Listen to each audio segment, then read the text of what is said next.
Alerts have been issued for months and months by all safety and security personnel, in particular to highlight the flaws and problems we were facing daily.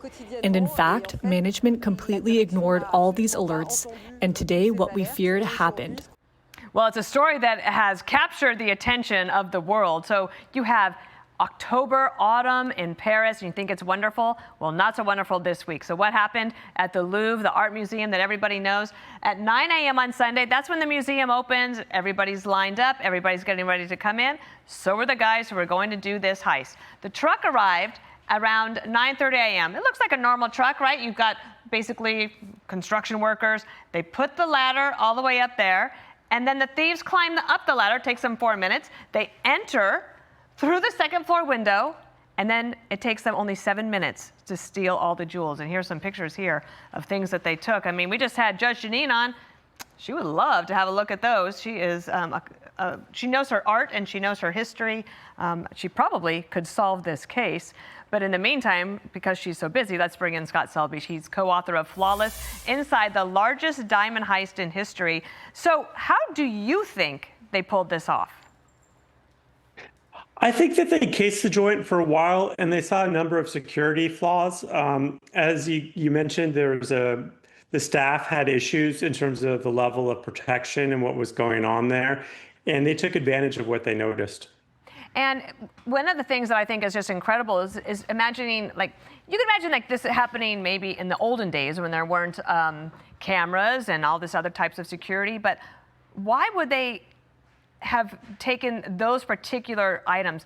Is that something that they can go and sell, or are they so rarefied? Would this be something that somebody asked them to go and do?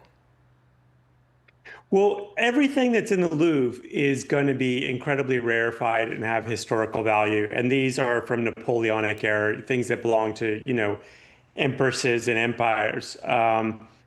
But the issue here is if they steal the Mona Lisa, which has been done before, what are you going to do with it, right? But with these, what you can do is destroy the historical value by breaking them apart. So we look at these images, and right there you have a bunch of diamonds, right?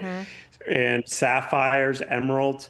You take it apart and you recut some of these stones, you polish these stones, and you sell them on the black market. And then it goes into the legitimate market, and no one knows where they came from. It really is so sad. I'm going to quote to you from the French culture minister, said that when the museum was designed, it wasn't designed to welcome 10 million visitors or prepared for these new forms of criminality. Do the people running the museums maybe have a lack of imagination? Yes, I think that's a really great point. And the issue too is it's kind of like prisoners with nothing to do but think about escape. Here, there's going to be people who have nothing to do but look for weaknesses. And this was not built as a museum at all. It was, built for royalty, so it's just not set up for that. But also the security was not up to par. Only about a third of the rooms even had CCTV, which is ridiculous. It is ridiculous. Okay, so your best guess, do you think that the French authorities, and maybe they have international help, will be able to recover these items? I mean, that's the question. It's really a race against time.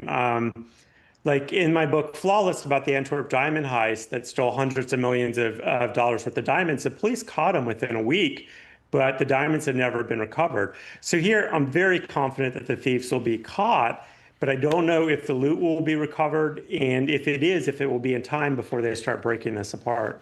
Well, Scott, I'm really glad to meet you. I'm not an art historian by any means, but I love stories about art theft. And I'm going to check out Flawless as well. Thanks so much for coming on the show. Hey, everyone. I'm Emily Campagno. Catch me and my co-hosts Harris Faulkner and Kaylee McEnany on Outnumbered every weekday at 12 p.m. Eastern, or set your DVR. Also, don't forget to subscribe to the Fox News YouTube page for daily highlights.